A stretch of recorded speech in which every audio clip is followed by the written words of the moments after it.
নাস্তিকদের একটি অভিযোগের জবাব। নাস্তিকরা অভিযোগ করে থাকে রাসূল সাল্লাল্লাহু আলাইহি সাল্লাম এর মেরাজ এটা একটি অবৈজ্ঞানিক। তারা এই অভিযোগটা করে থাকে যে এক রাতের মধ্যে ৭ আসমান ভ্রমণ করে আবার ফিরে আসা এটা কীভাবে সম্ভব, এটা কি বৈজ্ঞানিকভাবে কোনোভাবে পসিবল? তারা এটা দাবি করে। প্রথমে বলে রাখি, আমরা মুসলিমরা এটা বিশ্বাস করি আল্লাহ সুবহানাহু ওয়া তাআলা যেভাবে চেয়েছেন সেভাবে রাসূল সাল্লাল্লাহু আলাইহি সাল্লামের মেরাজ হয়েছে, কিন্তু এটা সায়েন্টিফিকভাবেও সম্ভব। আজকের ভিডিওতেই আমরা সেটা দেখে নেব ইনশাআল্লাহ। তো চলুন শুরু করা যাক। যদি আপনারা পড়েন সহিহ বুখারীর 3887 এবং সহিহ মুসলিমের 300 নম্বর হাদিস, তাহলে আপনারা মেরাজের ঘটনাটা সম্পূর্ণ প্রায় দেখতে পাবেন। মেরাজের ঘটনার দুইটি অংশ রয়েছে, একটিকে বলা হয় ইসরা এবং আরেকটিকে বলা হয় মেরাজ। ইসরা হচ্ছে সে অংশ যে অংশে রাসূল সাল্লাল্লাহু আলাইহি সাল্লাম মক্কা থেকে বায়তুল মুকাদ্দাস অর্থাৎ মসজিদুল আকসা পর্যন্ত গিয়েছিলেন বুরাকে চড়ে।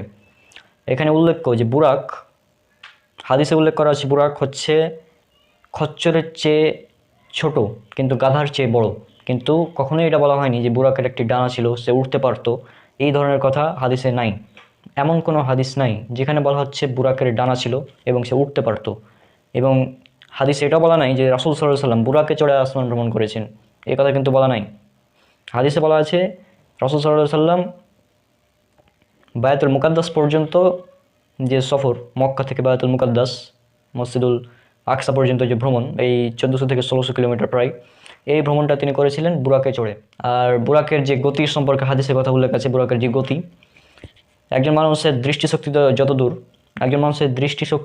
বুরাক সে দৃষ্টিশক্তি, অর্থাৎ আপনি তাকাবেন চোখের পলকে যতদূর আপনি পৌঁছাতে পারবেন দৃষ্টিশক্তি ততদূর বুরাক যেতে পারবে। তো বুরাকের এর জন্য এটা সম্ভব যে সে 1 সেকেন্ডের মধ্যে মক্কা থেকে বায়তুল মুকাদ্দাস পর্যন্ত যেতে পারবে, এটা তার জন্য সম্ভব। তো আমাদের ইসরার অংশটি শেষ, অর্থাৎ মক্কা থেকে বায়তুল মুকাদ্দাস মসজিদুল আকসা পর্যন্ত যে ভ্রমণ, এই সফরটা হচ্ছে ইসরা, এবং এটা রাসূল সাল্লাল্লাহু আলাইহি সাল্লাম বুরাকের চড়ে করেছিলেন, এটা শেষ। এবং বুরাকের কোনো ডানা ছিল না।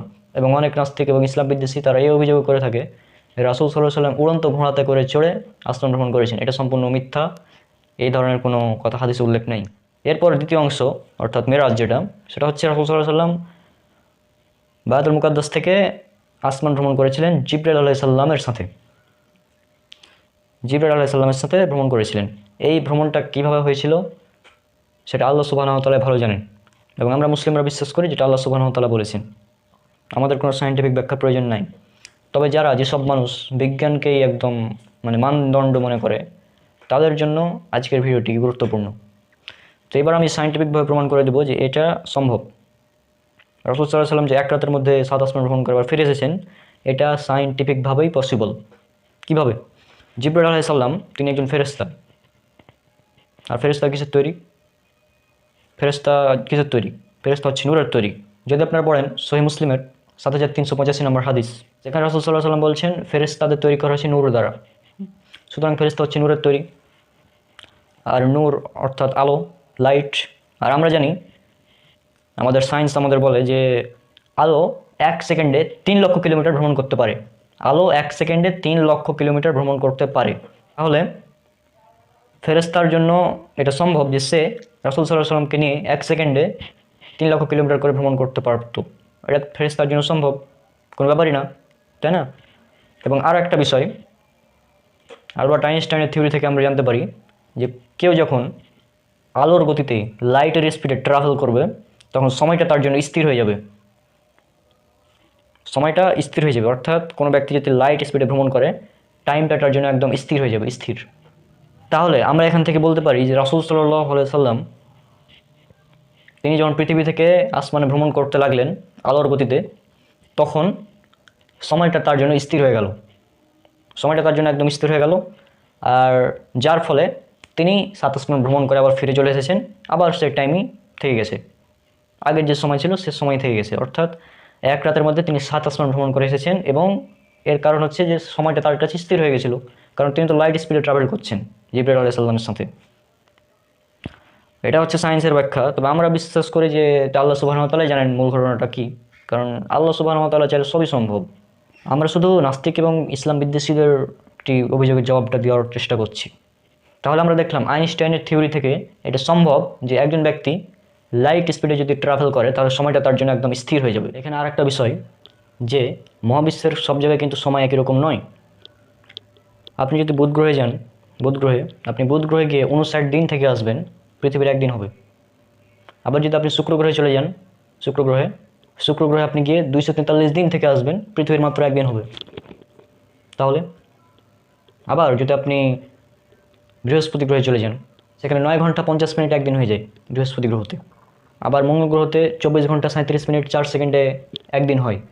আবার শনি গ্রহতে 10 ঘন্টা 25 মিনিটে একদিন হয়ে যায়। ইউরেনাস গ্রহতে 10 ঘন্টা 45 মিনিট একদিন হয়ে যায়। নেপচুন গ্রহতে 16 ঘন্টা একদিন হয়ে যায়। আর আমাদের পৃথিবীর একদিন হয় 23 ঘন্টা 56 মিনিট 4 সেকেন্ডে। তাহলে দেখছেন এই সৌরজগতের 8টি গ্রহ, এই 8টি গ্রহর মধ্যেই মানে টাইমের মিল নাই। তাহলে এত বড় মহাবিশ্ব, এখানে টাইমের মিল কীভাবে থাকবে? আর এটা খুবই সম্ভব যে রাসূল সাল্লাল্লাহু আলাইহি সাল্লাম 7 আসমান ভ্রমণ করে চলে এসেছেন। সে 7 আসমানের টাইম যতই লাগুক, সেটা কোনো ব্যাপার না, পৃথিবীর মাত্র 1 রাত কেটেছে। তো এটা তো সম্ভব, এটা কোনো অবিশ্বাস্য ব্যাপার না, এটা একটি স্বাভাবিক বিষয়। আর এটা যেহেতু আল্লাহর হুকুমে হয়েছে, সেহেতু এটা সম্ভব, আমরা এটা মুসলিমরা বিশ্বাস করি। আর এর টাইম, সময়, এটা একটা আপেক্ষিক ধারণা, যেটা আলবার্ট আইনস্টাইনই বলেছিলেন। তাহলে এটা খুবই সম্ভব যে রাসূল সাল্লাল্লাহু আলাইহি সাল্লাম 1 রাতের মধ্যে 7 আসমান ভ্রমণ করে আবার এসেছেন। এটা সম্ভব, এটা কোনো অসম্ভব বিষয় না। এবং আরও একটি বিষয়, সে ব্যক্তি ভবিষ্যতে ভ্রমণ করতে পারবে, ভবিষ্যতে অর্থাৎ টাইম ট্রাভেল করতে পারবে যদি সে আলোর গতিতে চলতে পারে। এবার আমরা দেখি টাইম ট্রাভেলের বিষয়টাও যে ঘটেছে মেরাজের ঘটনায়, সেটাও আমরা একবার দেখে নিই। রাসূল সাল্লাল্লাহু আলাইহি সাল্লাম মিরাজ থেকে ফিরে আসার পর বলছেন যে আমি জাহান্নামে দেখলাম অধিকাংশই নারী। সহিহ বুখারী 29 নম্বর হাদিস। তাহলে কিয়ামত তো এখনও সংঘটিত হয়নি, তো রাসূল সাল্লাল্লাহু আলাইহি সাল্লাম কেমনে দেখলেন যে নারীরা জাহান্নামে? আবার রাসূল সাল্লাল্লাহু আলাইহি সাল্লাম বলছেন, মিসকাতের 1326 নম্বর হাদিস, বেলাল রাদিয়াল্লাহু আনহুকে বলছেন, আমি যখনই জান্নাতে প্রবেশ করি তখনই তোমার জুতার আওয়াজ শুনতে পাই। কিয়ামত এখনও সংঘটিত হয়নি, তাহলে রাসূল সাল্লাল্লাহু আলাইহি সাল্লাম জান্নাতে বেলাল রাদিয়াল্লাহু আনহু এর পায়ের আওয়াজ, জুতার আওয়াজ শুনতে পাচ্ছেন। এই ক্ষেত্রে আমরা বলতে পারি যে আলোর গতিতে ট্রাভেল করার ফলে রাসূল সাল্লাল্লাহু আলাইহি সাল্লামের কাছে টাইমটা স্থির হয়ে গেছে, এবং টাইম যখন স্থির হয়ে গেল তখন রাসূল সাল্লাল্লাহু আলাইহি সাল্লাম ভবিষ্যতে ভ্রমণ করতে পেরেছেন। আর যেহেতু ভবিষ্যতে ভ্রমণ করতে পেরেছেন, সেহেতু তিনি ভবিষ্যৎ দেখে এসেছেন, ভবিষ্যতে কে জাহান্নামী কে জান্নাতি, এগুলো তিনি দেখে আবার এসেছেন ফিরে দুনিয়াতে। তাহলে আমরা বলতে পারি মেরাজের রাতে রাসূল সাল্লাল্লাহু আলাইহি সাল্লাম ভ্রমণ করেছিলেন জিবরাইল আলাইহিস সালামের সাথে। জিবরাইল আলাইহিস সালাম লাইট বা আলোর তৈরি, আর আলো 1 সেকেন্ডে 3 লক্ষ কিলোমিটার বেগে চলতে পারে। আর যে ব্যক্তি আলোর বেগে চলতে পারবে তার জন্য টাইমটা স্থির, আর যেহেতু টাইমটা স্থির সেহেতু তিনি ভবিষ্যতেও ভ্রমণ করতে পারবেন, টাইম ট্রাভেল করতে পারবেন। এবং আইনস্টাইনের থিওরি থেকে আমরা এটা প্রমাণ করতে পারি যে রাসূল সাল্লাল্লাহু আলাইহি সাল্লামের মেরাজ এটা বৈজ্ঞানিকভাবেও প্রমাণিত। আর এই ঘটনার মূল যে ব্যাখ্যা সেটা আল্লাহ সুবহানাহু ওয়া তাআলা ভালো জানেন। আল্লাহ সুবহানাহু ওয়া তাআলা অসীম ক্ষমতার মালিক, তিনি যা ইচ্ছা তাই করতে পারেন। যারা ইসলাম বিদ্বেষী তাদের এই অভিযোগের জবাবটা দেওয়ার জাস্ট চেষ্টা করলাম যে রাসূল সাল্লাল্লাহু আলাইহি সাল্লামের মেরাজ এটা কোনো অবৈজ্ঞানিক বিষয় নয়, এটা একটি বৈজ্ঞানিক সায়েন্টিফিকভাবে প্রমাণিত, এবং এর মূল ব্যাখ্যা আল্লাহ সুবহানাহু ওয়া তাআলা ভালো জানেন। তো আমরা এটা বলতে পারি যে 1 রাতের মধ্যে 7 আসমান ভ্রমণ করে আসা এটা কোনো ব্যাপারই না। আইনস্টাইনের থিওরি অনুযায়ী এটা কোনো ব্যাপারই না, এটা পসিবল, তাই না? যদিও এই থিওরি এখনও বিজ্ঞান কোনো প্রযুক্তি দিয়ে বাস্তবায়িত করতে পারেনি। যদি আল্লাহ চান কোনো সময় তাহলে হয়তো পারবে বা নাও পারতে পারে।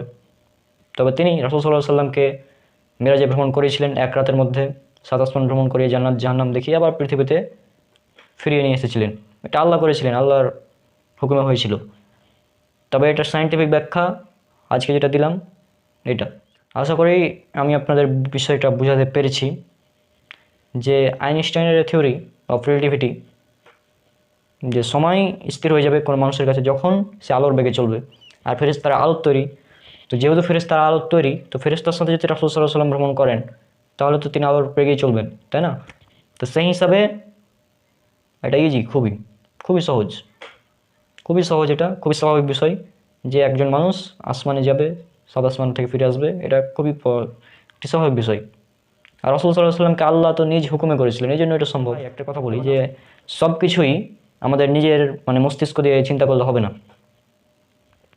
সূরা বাকারা 3 নম্বর আয়াতে আল্লাহ সুবহানাহু ওয়া তাআলা বলছেন, আর যারা গায়েবের উপর বিশ্বাস করে, গায়েব অর্থাৎ অদৃশ্য অদেখা বিষয়ের উপর যারা বিশ্বাস স্থাপন করে তারা সফলকাম, এভাবে বলা হচ্ছে।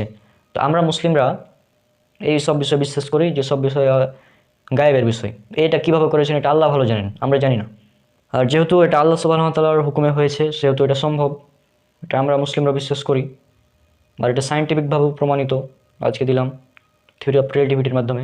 এখন হয়তো নাস্তিকরা বলবে আজ থেকে ১৫০০ বছর আগে একজন ব্যক্তি কোনো প্রযুক্তি ছাড়া কীভাবে এটা হতে পারে। তো ভাই এটা হতে পারে, কারণ আল্লাহ হচ্ছেন এই সৃষ্টি জগতের রব, তিনি সব কিছুর ক্ষমতার মালিক, তিনি যা চাইবেন সেটাই হবে, এটাই স্বাভাবিক। সুতরাং আমরা আমাদের গবেষণা থেকে যেটা বলতে পারি সেটা হচ্ছে মেরাজে রাসূল সাল্লাল্লাহু আলাইহি সাল্লামের জন্য সময়টা স্থির হয়ে গেছিল। আর যেহেতু সময় স্থির হয়ে গেছিলো, সেহেতু তিনি মেরাজে ভ্রমণ করে, সাত আসমান ভ্রমণ করে আবার ফিরে এসেছিলেন, এবং এটা হয়েছিল আল্লাহর হুকুমে। তো সুতরাং যারা নাস্তিক আছে এবং অমুসলিম ইসলাম বিদ্বেষী, তারা আশা করি এই বিষয়টা নিয়ে এরপর থেকে আর ঝামেলা করবেন না। আজকের ভিডিও এখানে শেষ করছি। আসসালামু আলাইকুম ওয়া রাহমাতুল্লাহি ওয়া বারাকাতুহু।